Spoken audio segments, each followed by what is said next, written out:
Well, welcome everyone who's here a little early.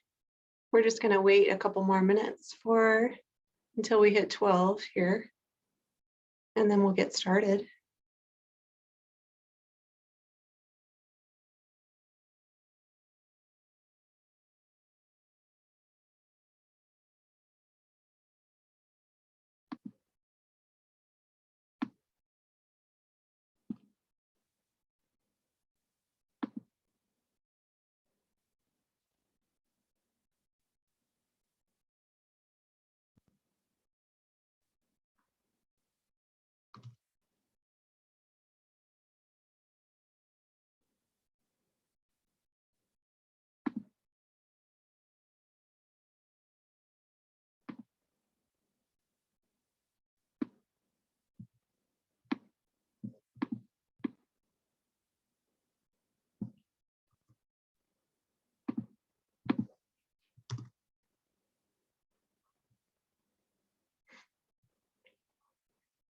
Okay, so it is 12 noon, and I think we'll get going.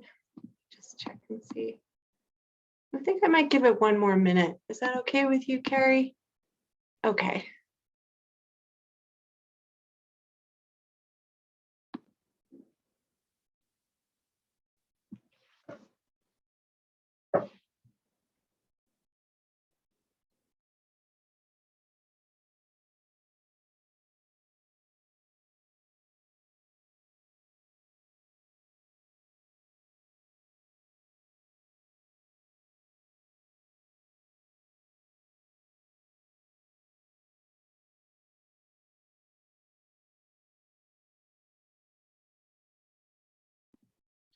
Okay, I think we'll get started. Hi, everyone. My name is Trisha Howley. I'm the communications. Oh, no, I'm now the office coordinator. Sorry, I changed jobs recently. I'm the office coordinator for HABIC, Human Animal Bond in Colorado, and I'd like to welcome you all to today's HABIC Workshop. Our topic today is how do pets contribute to our well-being? And it's presented by our own postdoc research fellow here at HABIC, Dr. Kerri Rodriguez. I put a couple things in the chat just for the housekeeping intros here. One is just a link to Dr. Rodriguez's bio, in case you want to learn a little bit more about her. In addition, this is the first time we have partnered with the School of Social Work's Center for Lifelong Learning, Outreach, and Education, otherwise known as CLOE. And so if you are here and you've signed up through CSU's calendar, you may be interested in getting a certificate of attendance through CLOE. That's something we're offering today.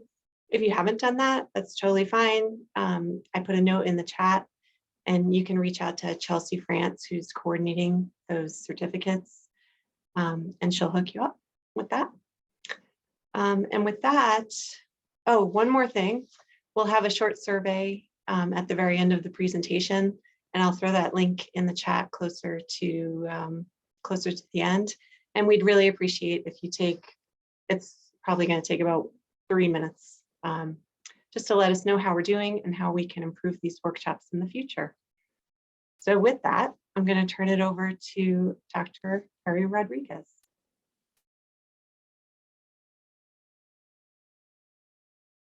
Unmute yourself, Kerri.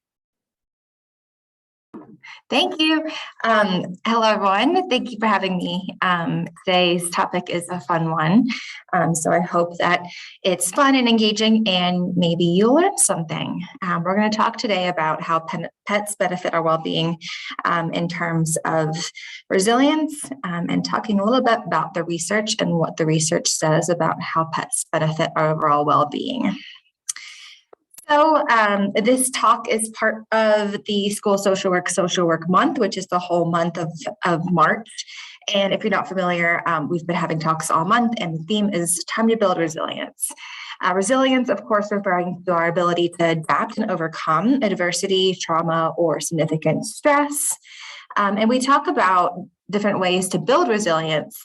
The literature tells us that we can do this in many different ways, including things like experiencing and promoting positive emotions, cultivating and cherishing positive relationships, practicing mindfulness, living a healthy lifestyle, and of course, balancing our stress with self-care and finding ways to reduce stress. And today I'm going to be walking through how all 5 of these things can be helped by animals. And I'm going to share with you a little bit of science and research studies behind each one of these to talk about how pets can help us establish resilience and overall promote our well-being.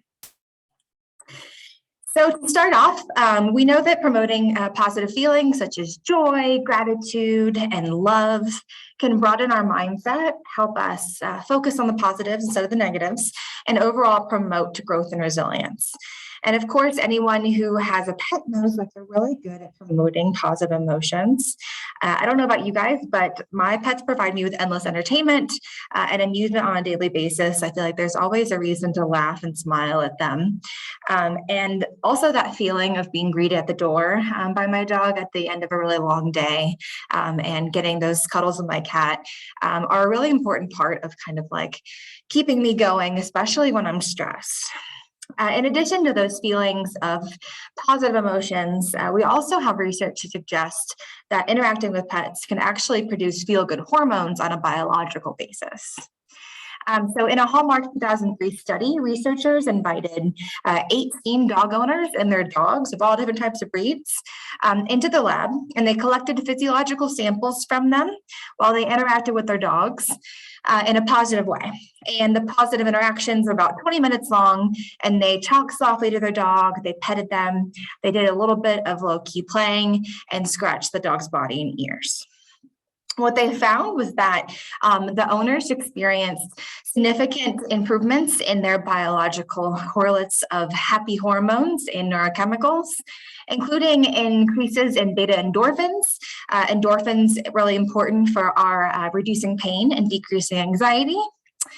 Increases in oxytocin, which is one of our love hormones, as it's properly called, that's involved in the formation of trust and bonding. Beta-phenylethylamine, which is an important chemical that's involved in improving mood and attention, and dopamine, which is a key output of our brain's pleasure and reward system. So interestingly, they found the increases both in the dog owners and in the dogs. So both species experiencing these boosts in these happy hormones and chemicals when interacting positively. Of course, this is one of the hypothesized bases for why therapy dogs in particular might be therapeutic at doing things like reducing pain or reducing anxiety. It's a little bit of a combination of these biobehavioral chemicals in our brain and experiencing these happy emotions, which kind of all get tied together. We also know that this is one of the big underlying mechanisms for why therapy dogs are really good at kind of dampening our overall arousal and then calming us down a little bit, where, of course, a lot of therapy dogs coming in for de-stress events on college campuses, and tons of research suggesting that just 5 to 10 minutes of sitting around with the dog can go to decreases in anxiety, decreases in stress, and overall benefits in mood and happiness. So quite a bit of research suggesting that there's these positive things going on both subjectively and objectively. Of course, pets also provide us with significant positive relationships. The past 2 years during the pandemic has definitely been rather lonely for a lot of people, and just having another being in your home, even if it's a pet, can do a lot for your mental health. And despite them not being able to talk back, unless you have a parrot, pets provide really great companionship that is considered to be pretty unconditional and non-judgmental. So they don't care if your breath stinks or if you have a stain on your shirt, if you said something weird or silly. They're pretty much loving you no matter what you do or say, right?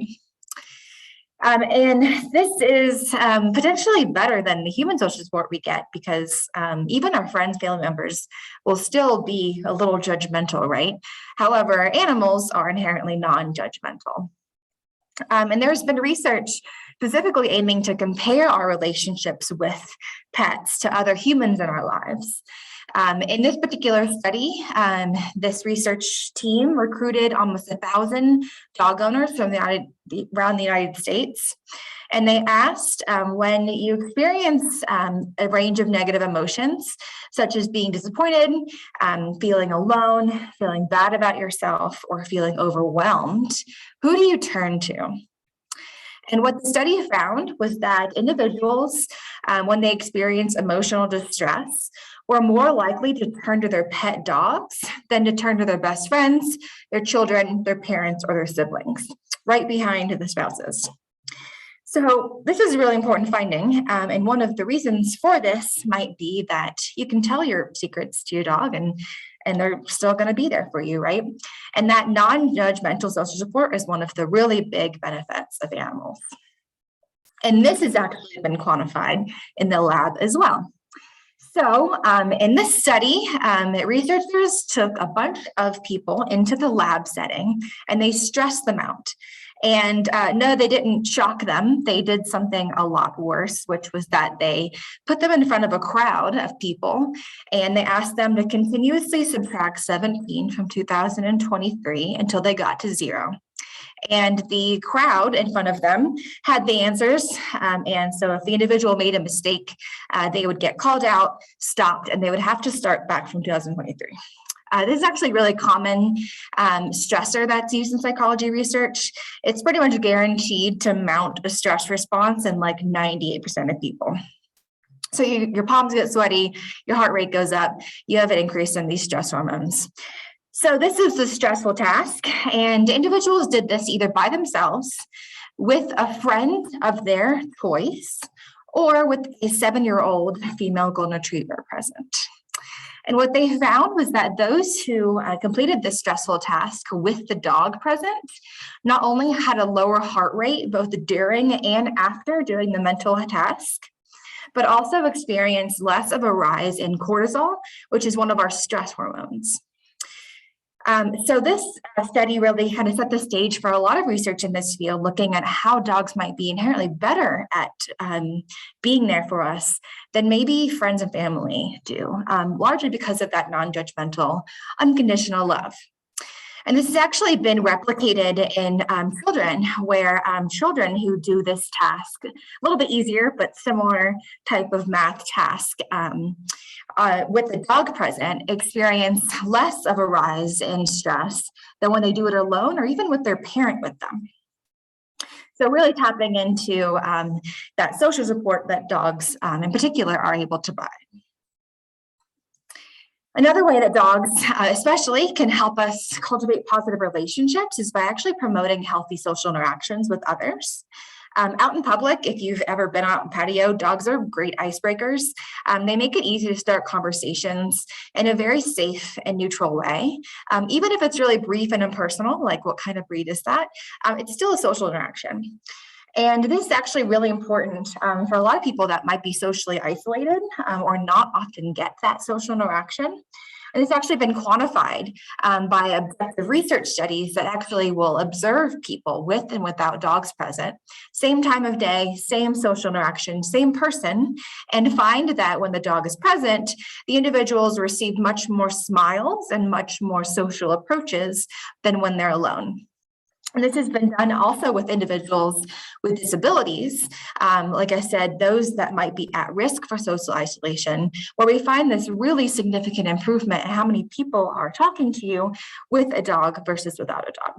So we call this a social catalyst effect, which can be also manifested in a couple other ways. You might already be thinking about dog walking and dog parks. So if you walk your dog in your neighborhood or go to a dog park, you know that you end up getting to know your neighbors and the other dog walkers and other dog people. You might not know their name, you know their dog's name, but you still are developing a social connection. And this effect has been quantified, where this study actually looked at a whole suburb, a whole population in Western Australia. And they surveyed the entire neighborhood, and they compared those that walk their dogs to those who were non-dog walkers. And what they found was that the dog walkers rated that they received and engaged in a lot more social interactions on a weekly basis. They engaged in more favor exchanges with their neighbors. So more often they were saying, do you have eggs or sugar, or do you mind getting my mail while I'm out of town? And then they also rated the neighborhood as overall friendlier.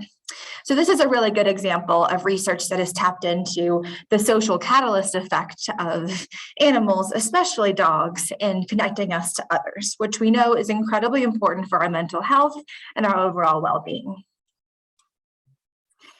The third aspect of resilience that pets can help us with is practicing mindfulness, which, if you're not familiar with that term, it refers to the ability to be fully present, aware of where we are and what we're doing, and not overly concerned with what's happened in the past or what will happen in the future. And there's a famous quote by Eckhart Tolle in his guide to spiritual awakening and guidance that says, "I've lived with several Zen masters. All of them are cats."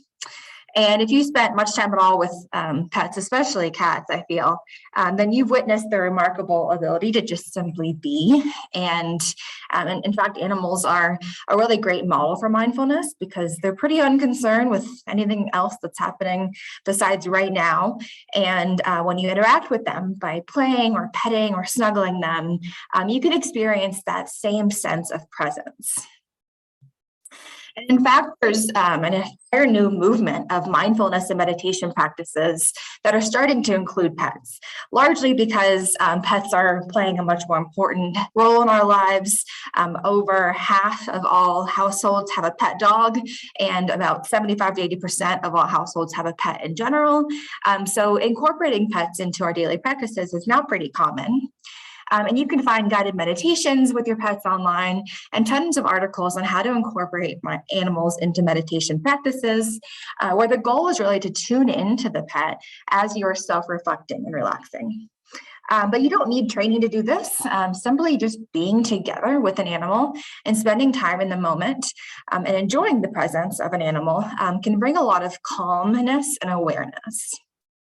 However, if you're interested in doing any of these type of guided activities, some of the ways that experts suggest to really tap into this mindfulness is to, when you're interacting with the animal, stop and reflect on how their fur or their feathers feel between your hand. Consider the texture and the softness, really focus in on that touch and feel.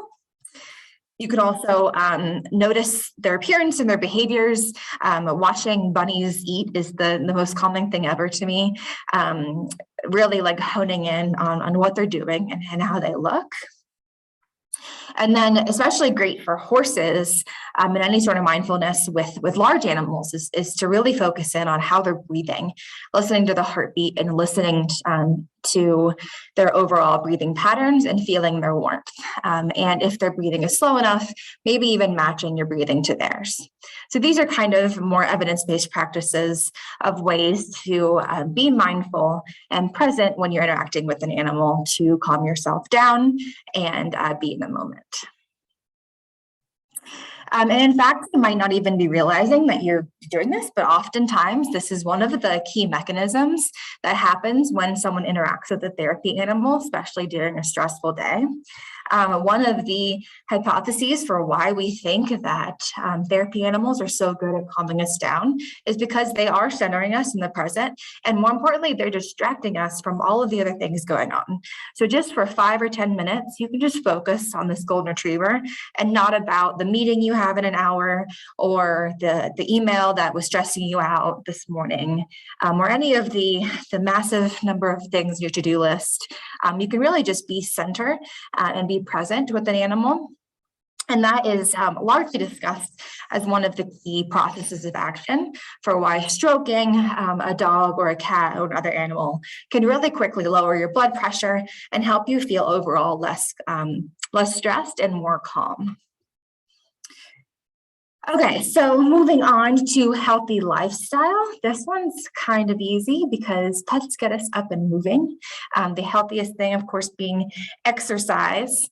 Research suggests that dog owners in particular are actually 4 times more likely to meet today's physical activity guidelines than non-dog owners. And this is really important for individuals that are at risk for not getting enough exercise, such as individuals that are aging and older populations, where studies have actually shown that dog ownership later on in life is correlated with about 22 more minutes of exercise per day, which is almost 3,000 steps. And that is an incredible amount of exercise. Even the best interventions we have are resulting in about 10 more minutes of exercise. And so having a dog being 22 more minutes is quite a bit. And importantly, this is not all just walking.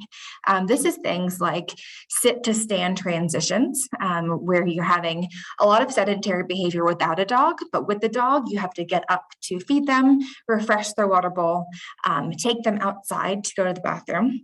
And so even if you're not walking, if you really think about how much it adds up per day as you're caring for your dog, you are moving around a lot more frequently than if you did not have a pet to care for. And this is actually very similar with other types of pets as well. Another reason that animals are really great for our healthy lifestyle is that they provide a routine, and the routine is pretty structured and stable. So I don't know about you guys, but my dog wakes me up like this every morning of my life with his chin on the bed and his tail just going. And oftentimes it's a primary reason that I get up in the morning to feed him and take him outside and just to be there with him. So that's a really important part of having any pet, whether that's a mammal or reptile or another type of large animal, is that they all need to be cared for and they all need a structure and routine. And that routine is actually really great for our mental health. And then during the day, you also have to take into account playing with them, exercising with them, feeding them dinner, etc. And this kind of structure to our day helps us overall and also helps them. And it helps us take breaks. So being able to just, 4 p.m., take your dog on a walk, or at, 2 p.m., doing a little round of fetch in the backyard. Those are really important breaks for us in our overall stressful lives. Last, not least, is making intentional efforts to reduce stress by overall promoting rest and relaxation and practicing self-care. So this is one really great emerging area of research in the field. And funny enough, we just went through an absolutely massive worldwide natural experiment on exactly how pets help us with stressful situations, aka the entire COVID pandemic, where we have gotten a lot of data on how exactly pets have helped our mental health during the pandemic. So this is kind of unprecedented, but has been really transformative for the research, looking at these long-term benefits of pets in the home during these stressful events, such as lockdown and the uncertainty and stress surrounding the pandemic. So there's been quite a bit of research in this area. This study actually came from Lori Kogan and Jen Curran-McCullough here at Colorado State University. And they recruited a little over 5,000 dog and cat owners from all over the United States. And they asked them about negative feelings related to COVID-19 and how their cat or dog had either decreased those negative feelings, not impacted them, or increased those negative feelings. And what they found was that a little over half of all pet owners reported that their pet helped to decrease feelings of anxiety, feelings of depression, feeling overwhelmed, feeling socially isolated, and feeling lonely, the lonely being the strongest effect here. Interestingly, you can see that we have a majority of people saying that the pet helped decrease these feelings. About half said that their pet helped them feel less overwhelmed, but the other half said that there was no change. And that's really important data that we've gotten over the pandemic, and maybe you guys can also reflect on that yourselves. Having a pet during a stressful situation is not always magic and roses. There was a lot of stress also surrounding caring for the pet. If you remember, we had some stress and concerns about, are we able to get veterinary care for our animals? We also had a lot of pet food shortages. And then for individuals who got sick with COVID, oftentimes they didn't have someone else to care for the animal. So there was also a lot of stressors involved with having pets during COVID. And that's a key reason why sometimes the pet was not helping us feel less overwhelmed. However, for a majority of people, having pets seems to really help decrease that negative affect over COVID. Another really interesting finding that this study found was that they asked all of the dog and cat owners to reflect on the strength of the bond with their cat or their dog. And what they found was that the higher the bond, the stronger the likelihood that they were to say that their pet helped decrease the negative feelings during the pandemic. In particular, the odds of having a pet have a positive impact on anxiety was twice as high for those with a strong bond to their pet as compared to those who had a weaker bond with their pet. So really direct evidence that strong immuno bonds were really helping us with our anxiety and negative affect during stressful situations. Other studies have honed in on the role that pets played during the pandemic, finding that a majority of pet owners said that they would not have been able to get through the pandemic without their pet, especially if you imagine lockdown and working from home in the beginning. And that 81% of pet owners said the pandemic made them feel closer to the pet than before. Spending a lot more time with pets has really been important for a lot of familial bonds to really flourish. That's just a snippet into the COVID-related research. I could probably do a whole talk just on all of the studies that have come out of the pandemic, but overall, some really interesting findings. So to wrap up and kind of summarize everything I talked about, how to help pets help us build resilience. They help us experience positive emotions by promoting feelings of joy and happiness, as well as promoting secretion of our feel-good hormones and neurotransmitters in our brains. They provide emotional and social support for us, and this is non-judgmental in nature, which can be really important for our overall mental health. And they help facilitate social interactions with other humans. For mindfulness, they can help center and ground us to the present, facilitating those feelings of calmness and less stress. And they can also actually aid meditation and reflection efforts. They promote a healthy lifestyle by getting us up and moving, promoting a regular routine and schedule, and helping us to take breaks in our days. And they reduce our stress by helping us better handle negative feelings of anxiety, depression, and social isolation. So these are great, but you might be wondering, what can I do with my pet if I'm having a really stressful week? Are there specific steps that I may be able to take to really hone in on these things and to promote my resilience? And so some of the things I recommend, of course, are creating a routine, setting and maintaining a regular feeding and bathroom and walking time can really benefit your own mental health as well as your pets. Engage in play often, and importantly, be an active participant when playing. So sometimes it's, you could be holding a tug toy in your right hand and your phone in your left hand, but really take the time to be present. Take a break, relax, and allow yourself to enjoy the play. Play is one of the best ways that we know evidence-based is to create that bond. So play with your pet and play often. When you're interacting with a pet physically, also pet with purpose. So rather than just kind of petting as you walk by with 1,000 things in your mind, be intentional and present in the moment. Take some time and extra effort to really be mindful in the interaction and focus on the textures and the sights and the sounds and really allow yourself to be present with your animal. Also, it's important to understand your pet's love language.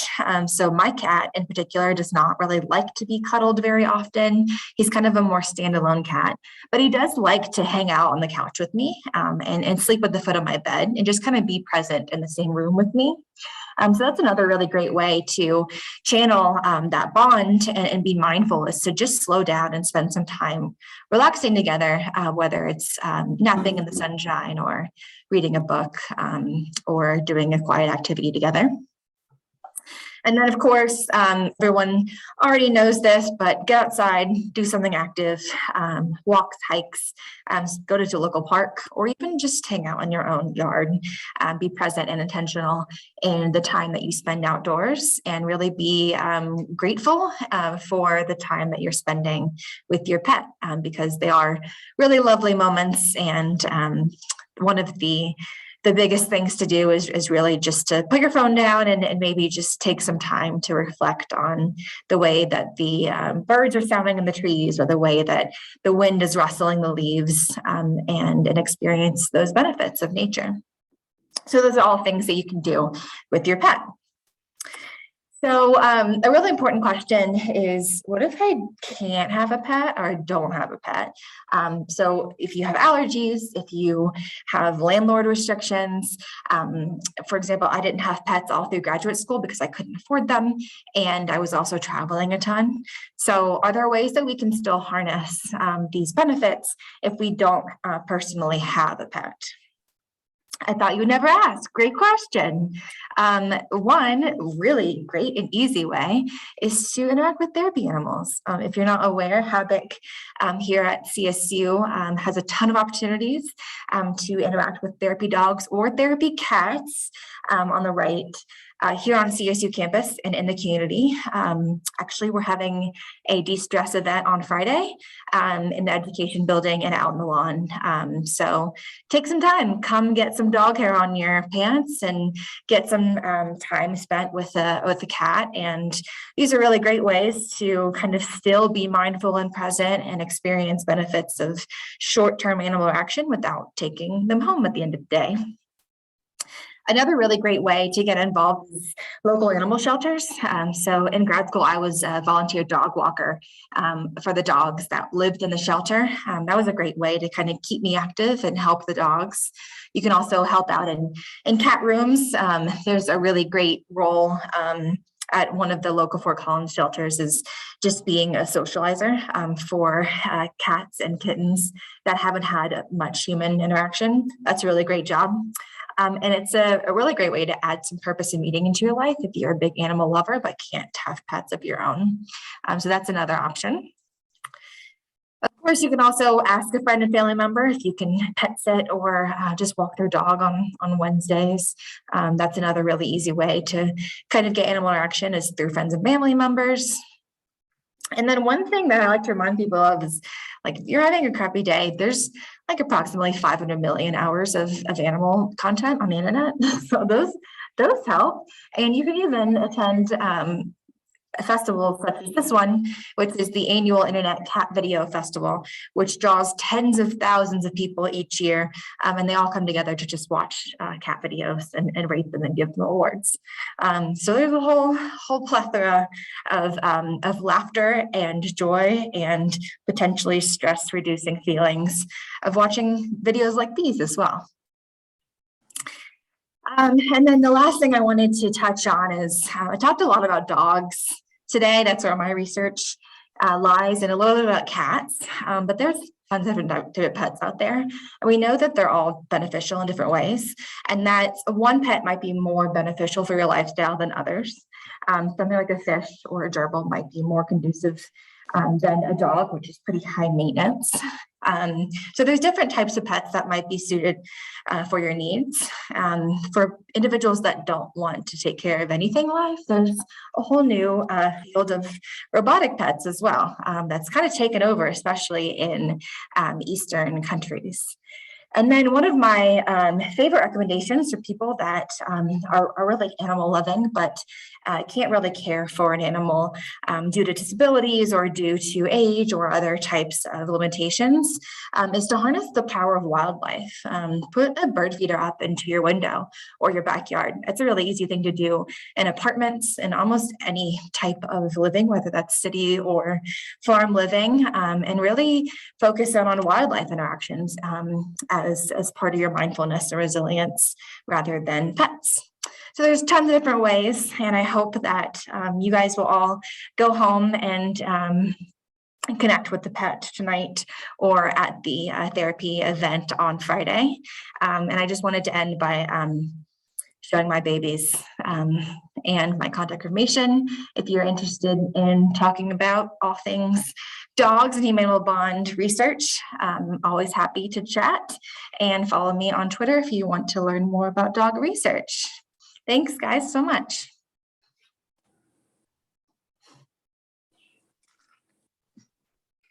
Kerri, do we have time to maybe take some questions? Yeah. So I just want to invite anyone to please unmute yourself and ask a question or put it in the chat if you like. Actually, Stacy mentioned in the chat, I wanted to throw this out.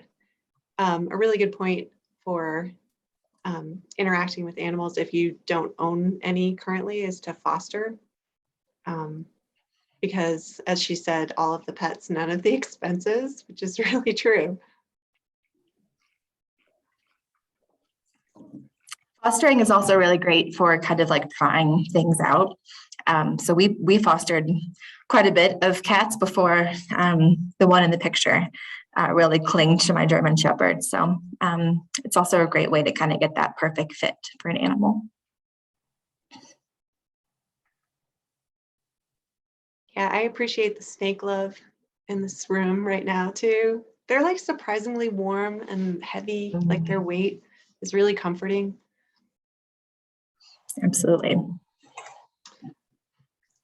Well, if there are any more questions, please, please feel free. And before we close, I am going to put our survey link in the chat and invite you all to please also take our survey just to help us make these workshops better and more useful to you.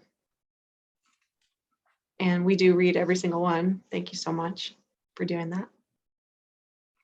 Kerri, this is Charlotte. I loved the presentation, and I do have a question about, I love the suggestion about playing with animals. Do you have specific suggestions about activities that are good to do with dogs and cats that they find enjoyable or that is good exercise, or what do you recommend? Yeah, it's almost like I've heard this term before of finding your pet's love language, Yeah. And really tuning into what they like.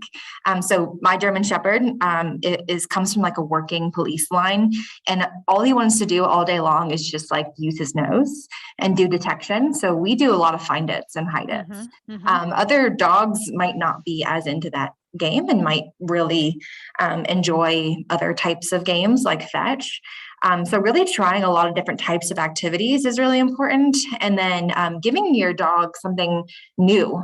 So if you always play fetch, do something different and give your dog a little bit of opportunities to use their mind with a puzzle toy or with a game like, Find It or different types of enrichment activities. That can be really healthy for their brains, and it's also really entertaining and fun for the owners.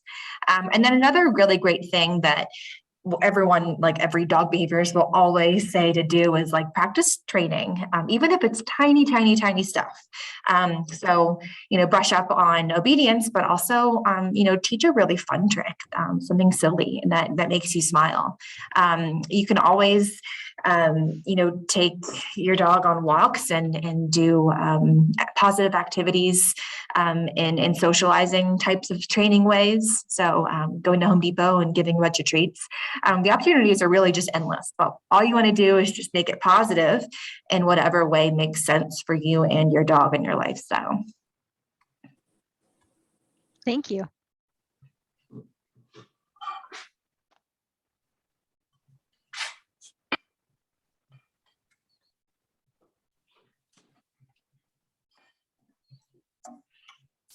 Great. Thank you, everyone. Thank you. Nice job. Thank you. Thank you for being here. Thanks, Kerri.